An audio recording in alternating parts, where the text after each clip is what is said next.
Good morning मेरे प्यारे बच्चों, आप सभी का हमें अपने YouTube चैनल पे हार्दिक स्वागत करते हैं। मेरे प्यारे बच्चों, बहुत बच्चों का ये रिक्वायरमेंट था कि जो हम लोग सर सही तरीके से SST नहीं कर पाए हैं।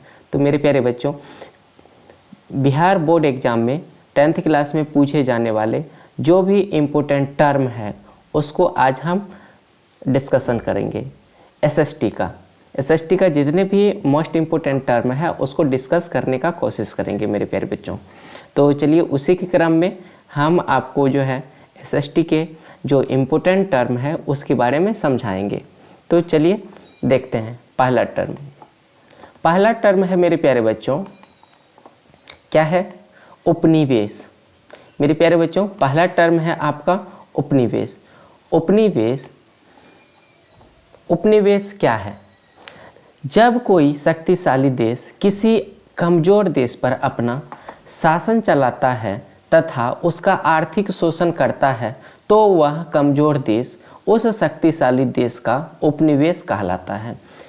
इस व्यवस्था को उपनिवेशवाद या साम्राज्यवाद कहते हैं। जैसे कि मेरे प्यारे बच्चों, भारत इंग्लैंड का 200 वर्षों तक उपनिवेश रहा। कितने वर्षों तक? 200 वर्षों तक उपनिवेश रहा।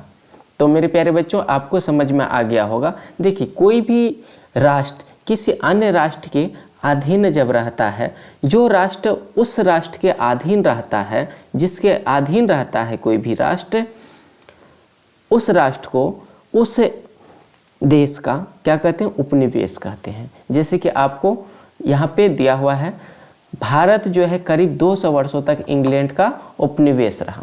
तो चलिए नेक्स्ट है आपका, नेक्स्ट देखिए टॉपिक है आपका जो है आर्थिक क्रियाएं। आर्थिक क्रियाएं क्या है मेरे प्यारे बच्चों? आर्थिक क्रियाएं क्या है? आर्थिक क्रियाएं क्या है? हमारी वे सभी क्रियाएं जिससे आय की प्राप्ति होती है आर्थिक क्रियाएं कहलाती है। मेरे प्यारे बच्चों, आर्थिक क्रियाएं क्या है? हमारी वे सभी क्रियाएं जिससे आय की प्राप्ति होती है आर्थिक क्रियाएं कहलाती है। डन है मेरे प्यारे बच्चों? ये भी समझ में आ गया होगा। 2 नंबर का भी टॉपिक जो है ये भी समझ में आ गया। अब चलिए इसके बाद है अर्थव्यवस्था। अर्थशास्त्र है। अर्थशास्त्र में अर्थव्यवस्था क्या होता है उसके बारे में देखते हैं।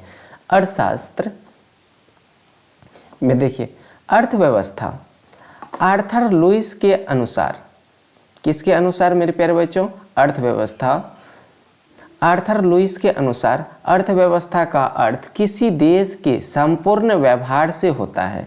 किससे होता है मेरे प्यारे बच्चों? देश के संपूर्ण व्यवहार से होता है, जिसके आधार पर वह अपने संसाधनों का प्रयोग कर मानवीय आवश्यकताओं की पूर्ति करता है। ये किसके अनुसार है मेरे प्यारे बच्चों? आर्थर लुईस के अनुसार है। क्या है?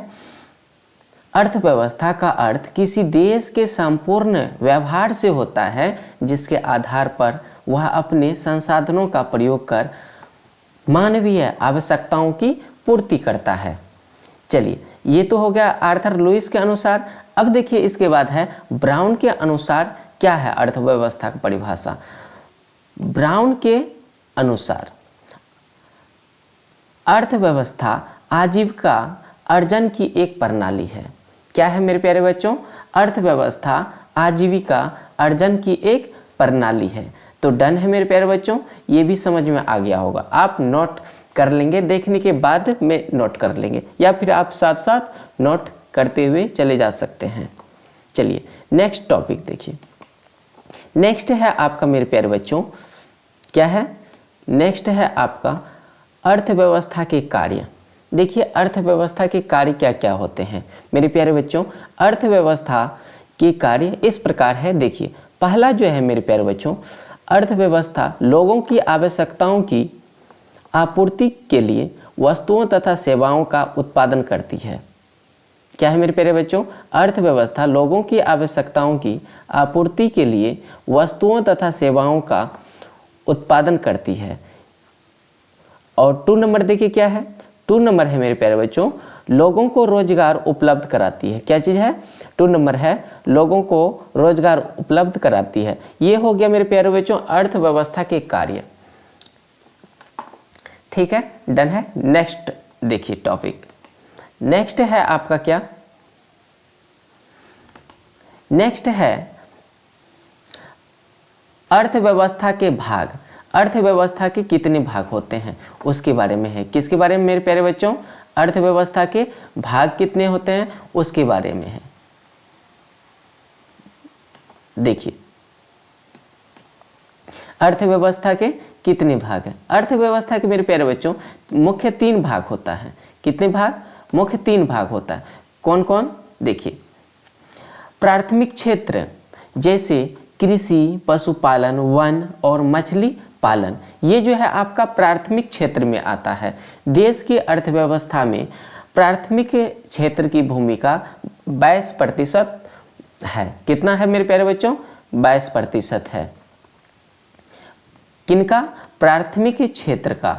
अब देखिए इसके बाद द्वितीय क्षेत्र है। क्या है, द्वितीय क्षेत्र है जैसे कि उद्योग, भवन, पुल, रोड निर्माण, गैस एवं बिजली। देश की अर्थव्यवस्था में द्वितीय क्षेत्र की भूमिका भी कितना है मेरे प्यारे बच्चों, 22% ही है। कितना है, 22% ही है। अब देखिए तीसरा क्षेत्र को क्या कहते हैं मेरे प्यारे बच्चों, सेवा क्षेत्र कहते हैं। ये पूछा जाता है अर्थव्यवस्था के तीसरे क्षेत्र को क्या कहते हैं, तो मेरे प्यारे बच्चों क्या कहते हैं, सेवा क्षेत्र कहते हैं। क्या कहते हैं, सेवा क्षेत्र कहते हैं। तो चलिए देखते हैं तीसरा नंबर क्या है। जैसे बैंक, परिवहन, संचार, व्यापार इत्यादि जो है मेरे प्यारे बच्चों सेवा क्षेत्र के अंतर्गत आता है। देश की अर्थव्यवस्था में तृतीय क्षेत्र या सेवा क्षेत्र की भूमिका 56% है मेरे प्यारे बच्चों। कितना है, 56% है। डन है, डाउट है तो कमेंट कीजिए। नेक्स्ट देखिए 6 नंबर पॉइंट जो है मेरे प्यारे बच्चों, क्या है 6 नंबर, 6 नंबर है मेरे प्यारे बच्चों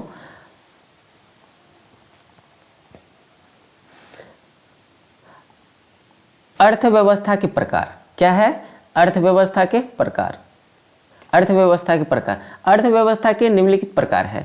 देखिए पहला क्या है, पूंजीवादी अर्थव्यवस्था। देखिए पूंजीवादी अर्थव्यवस्था किसे कहते हैं, जिस अर्थव्यवस्था में उत्पादन के साधनों का मालिक निजी व्यक्ति होता है उसे पूंजीवादी अर्थव्यवस्था कहते हैं।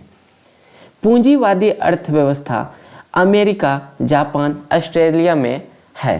तो मेरे प्यारे बच्चों ये कहाँ कहाँ है, पूंजीवादी अर्थव्यवस्था कहाँ कहाँ है, अमेरिका, जापान और ऑस्ट्रेलिया में है।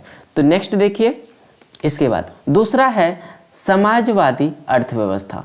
क्या है, समाजवादी अर्थव्यवस्था, जिस अर्थव्यवस्था में उत्पादन के साधनों का मालिक वहाँ की सरकार होती है तथा साधनों का उपयोग सामाजिक कल्याण के लिए किया जाता है उसे समाजवादी अर्थव्यवस्था कहते हैं।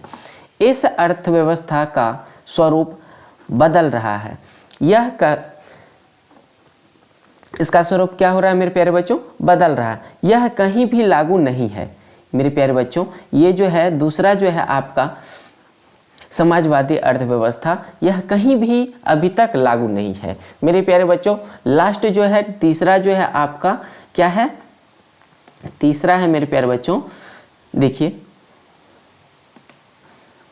तीसरा क्या, मिश्रित अर्थव्यवस्था, जो कि हमारे भारत में भी लागू है। देखिए मिश्रित अर्थव्यवस्था किसे कहते हैं, जिस अर्थव्यवस्था में उत्पादन के साधनों के मालिक सरकार एवं निजी व्यक्ति दोनों होते हैं उसे मिश्रित अर्थव्यवस्था कहते हैं।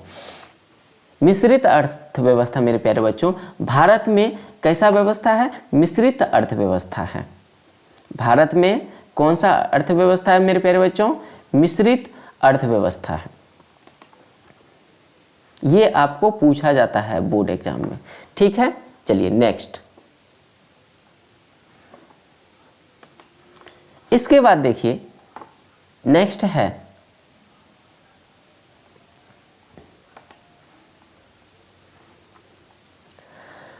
अर्थव्यवस्था का विकास 7 नंबर है टॉपिक आपका अर्थव्यवस्था का विकास। क्या है मेरे प्यारे बच्चों? अर्थव्यवस्था का विकास।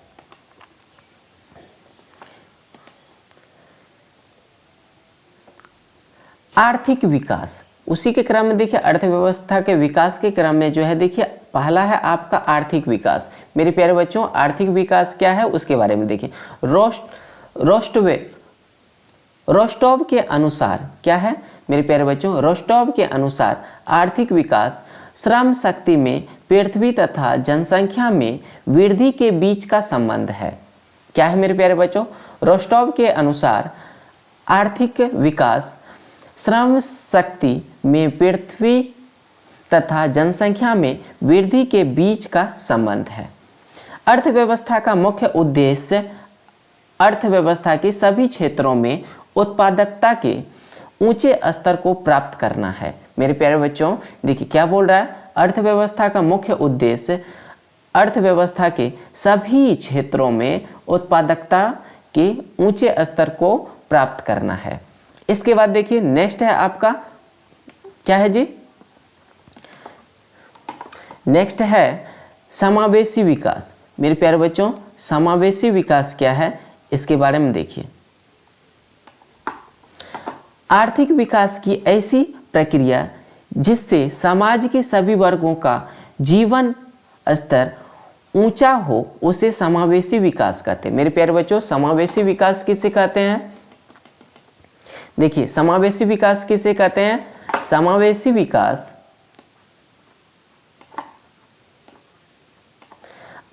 आर्थिक विकास की ऐसी प्रक्रिया जिससे समाज के सभी वर्गों का जीवन स्तर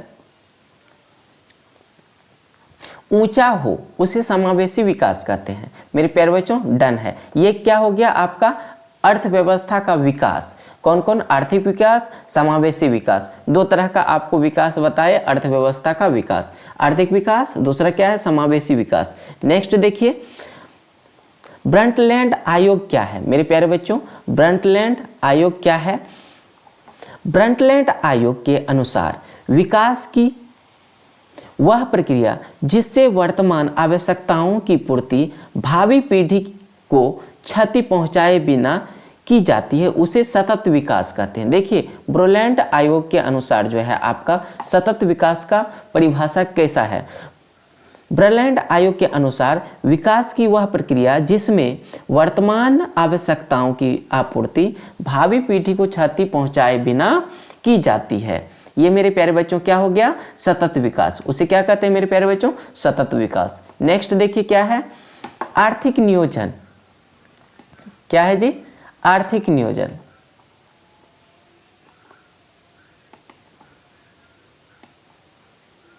आर्थिक नियोजन देश की प्राथमिकताओं के अनुसार संसाधनों का विभिन्न विकासात्मक कार्यों में प्रयोग करने की योजना को आर्थिक नियोजन कहते हैं। आर्थिक नियोजन किसे कहते हैं जी?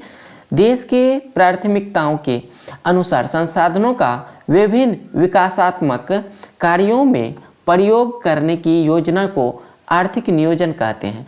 भारत में देखिए पूछा जाता है मेरे प्यारे बच्चों, भारत में आर्थिक नियोजन आर्थिक विकास का मुख्य आधार है। क्या बोल रहा है जी? देखिए भारत में आर्थिक नियोजन विकास का मुख्य आधार है। क्या है जी? विकास का मुख्य आधार है। नेक्स्ट देखिए, नेक्स्ट है आपका योजना आयोग। मेरे प्यारे बच्चों योजना आयोग, योजना आयोग क्या होता है? देश में आर्थिक नियोजन को चलाने के लिए 15 मार्च 1950 ईस्वी को एक आयोग का गठन किया गया जिसे योजना आयोग कहते हैं। मेरे प्यारे बच्चों क्या कहते हैं? योजना आयोग किसे कहते हैं? देश में आर्थिक नियोजन को चलाने के लिए 15 मार्च 1950 ईस्वी को एक आयोग का गठन किया गया जिसे योजना आयोग कहते हैं। ठीक है मेरे प्यारे बच्चों, ये पूछा जाता है योजना आयोग क्या है। इसके अध्यक्ष प्रधानमंत्री होते हैं। देखिए योजना आयोग के अध्यक्ष कौन होते हैं मेरे प्यारे बच्चों? प्रधानमंत्री होते हैं तथा एक उपाध्यक्ष तथा 8 सदस्य होते हैं। योजना आयोग में मेरे प्यारे बच्चों देखिए एक तो आपका होगा क्या चीज़? अध्यक्ष होंगे जो कि प्रधानमंत्री होता है, एक उपाध्यक्ष होते हैं तथा 8 सदस्य होते हैं। योजना आयोग में कितना सदस्य होता है मेरे प्यारे बच्चों? 8 सदस्य होते हैं। योजना आयोग के द्वारा 5 वर्षों के लिए योजना तैयार की जाती है। मेरे प्यारे बच्चों, क्या किया जाता है? योजना आयोग के द्वारा 5 वर्षों के लिए योजना तैयार की जाती है, जिसे पंचवर्षीय योजना कहते हैं। मेरे प्यारे बच्चों, पंचवर्षीय योजना किसे कहते हैं? देखिए, पंचवर्षीय योजना किसे कहते हैं? क्या बोल रहा है? योजना आयोग के द्वारा 5 वर्ष के लिए योजना तैयार की जाती है, जिसे पंचवर्षीय योजना कहते हैं। ठीक है, डन है मेरे प्यारे बच्चों। प्रथम पंचवर्षीय योजना 1951 से 1956 तक रही। कब से कब तक मेरे प्यारे बच्चों? 1951 से लेकर के कब तक? 1956 तक रही। 11वीं पंचवर्षीय योजना का समय 2001 से 2012 तक है। मेरे प्यारे बच्चों, 11वीं पंचवर्षीय योजना का समय, देखिए समय काल जो है मेरे प्यारे बच्चों क्या है? 2001 से 2012 तक है, जो कि आपका गुजर गया है। ये जो है आपका नेक्स्ट चल रहा है। चलिए नेक्स्ट देखिए, यहाँ तक डन है मेरे प्यारे बच्चों। नेक्स्ट देखिए क्या है, टॉपिक है राष्ट्रीय विकास परिषद, NDC, नेशनल डेवलपमेंट काउंसिल। देखिए मेरे प्यारे बच्चों, NDC का फुल फॉर्म भी पूछता है तो क्या हो जाता है? National development council. तो क्या होता है जी? चलिए, राष्ट्रीय विकास परिषद का गठन, देखिए NDC को क्या कहते हैं हिंदी में? राष्ट्रीय विकास परिषद। क्या बोलते हैं मेरे प्यारे बच्चों? राष्ट्रीय विकास परिषद। राष्ट्रीय विकास परिषद का गठन 6 अगस्त, मेरे प्यारे बच्चों, राष्ट्रीय विकास परिषद का गठन कब किया गया? 6 अगस्त 1952 को। राज्य सरकार तथा योजना आयोग के बीच सहयोग का वातावरण बनाने के लिए किया गया। इसके सदस्य सभी राज्यों के मुख्यमंत्री होते हैं। मेरे प्यारे बच्चों, राष्ट्रीय विकास परिषद का सदस्य कौन होते हैं? सभी राज्यों के मुख्यमंत्री होते हैं मेरे प्यारे बच्चों। तो राष्ट्रीय विकास परिषद क्या है? राष्ट्रीय विकास परिषद का गठन 6 अगस्त 1952 को राज्य सरकार तथा योजना आयोग के बीच सहयोग का वातावरण बनाने के लिए किया गया। इसके सदस्य कौन होते हैं मेरे प्यारे बच्चों? सभी राज्यों के क्या होते हैं? मुख्यमंत्री होते हैं। राष्ट्रीय विकास परिषद के देखिए सदस्य कौन होते हैं? सभी राज्यों के मुख्यमंत्री होते हैं। नेक्स्ट देखिए क्या है? वस्तु विनिमय। देखिए वस्तु विनिमय प्रणाली क्या है? नेक्स्ट देखिए क्या है, टॉपिक आपका है वस्तु विनिमय प्रणाली। जिस समय लोग वस्तु से वस्तु का लेन देन कर अपनी आवश्यकताओं की पूर्ति करते थे, तो अर्थव्यवस्था के उस अवस्था को वस्तु विनिमय प्रणाली कहा जाता है। मेरे प्यारे बच्चों, वस्तु विनिमय प्रणाली किसे कहते हैं? जिस समय लोग वस्तु से वस्तु का लेन देन कर अपनी आवश्यकताओं की पूर्ति करते थे, तो अर्थव्यवस्था की उस अवस्था को वस्तु विनिमय प्रणाली कहा जाता है। मेरे प्यारे बच्चों, समझ में आ गया होगा। देखिए वस्तु विनिमय प्रणाली बहुत पहले जो है मेरे प्यारे बच्चों, जब आपका जो है मुद्रा का आविष्कार नहीं था, तभी क्या करते थे हम लोग, हमारे दादा वगैरह सब, परदादा वगैरह सब क्या करते होंगे? वो ये करते होंगे, एक वस्तु दे करके अपनी आपूर्ति का जो है दूसरे वस्तु उन व्यक्ति से ले लेते थे।